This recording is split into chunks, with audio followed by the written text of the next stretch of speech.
90990 və 7770 nömrələrindən gələn zənglərlə bağlı çağırış xarakterli məlumatlar, eləcə də həmin zəngləri cavablandıran şəxslərin məlumatlarının uğurlandığı barədə sosial şəbəkələrdə iddialar yayılıb.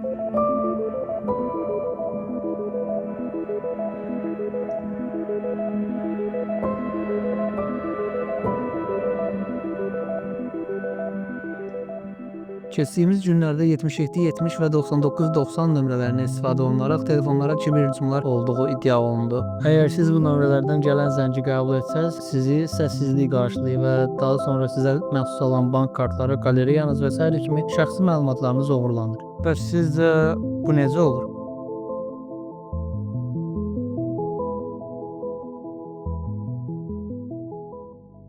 Bunları uğurlamağın çox yolu var, amma ən populyar olan 3 yol var ki, bunlar phishing, sim swap və RAT digər adı ilə trojandır. Sırasıyla phishingin nə olduğuna baxaq. Cinayətkar saxta bir login panel yaradır, yəni alış-veriş saytı, Instagram login səhifəsi və ya başqa məlumatlarınızdan istifadə edə biləcəkləri bir saytı kopyalayırlar. Kargonuz uğurlandı, hesabınız təhlükədədir kimi yalanlarla özləri qurduğu tələyə salmaq istəyirlər. Daha sonra siz oraya yazdığınız məlumatlar cinayətkara çatır.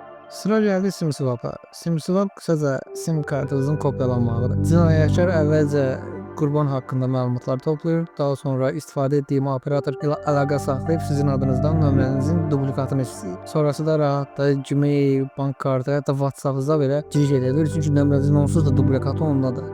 Qaldı bir dənə RAT. RAT isə bunlardan ən təhlükəli olandır. Çünki cinayətkar təkcə nömrənizə sahib olmur, bütün telefonunuza sahib olur. Bu da necə olur? Belə başlayalım.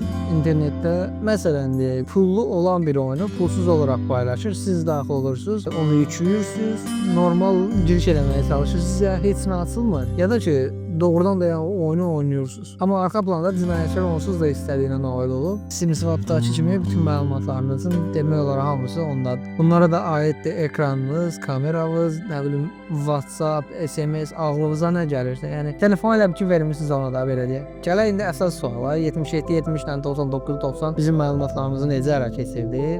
Cavab sizin düşündüyünüz kimi nə bilim qaleriya gedir, nə bilim bankdan pul çıxır, heç nə olmur. Bu nömrələr narla Baksel mobil operatorlarına aiddir. Nar və Baksel bir lotereya təşkil edir və qazanan müxtəlif hədiyyələr verir. Onun içində maşın, telefon falan filan çox da məlumatı yoxdur. Onsuz da zəng etdikdə özləri soruşur ki, əgər maşın qazanmaq istəyirsiniz ya yox. Tam dəqiqləşdirmək üçün narın özünə yazdım. Onlar da zaten bunu deyir ki, təzədən zəng edəcəksiniz, balansınızdan avtomatik olaraq 1 manat çıxılacaq. Söhbət də burada ki, insanlar bunu səhv başa düşür ya da heç başa düşmək istəmirlər. Sadəcə yığırlar həmin nömrəyə ki, görək bu mənə zəng edib nədir? Balanslarından avtomatik olaraq 1 manat çıxıb sorğusuz sualsız deyiblər ki, oğrudur. Yəni söhbət belədir. Artıq çalışaq ki, bir xəbər eşidəndə xəbərin mənbəyini biləndən sonra paylaşaq, yoxsa beləncə şeylər daha çox ola bilər. Daha çox maarifləndirici videoların gəlməsini istəsəniz kanalıma abunə olub videomu bəyənə bilərsiniz. Əgər bəyənməsəniz sizə zəng edəcəm.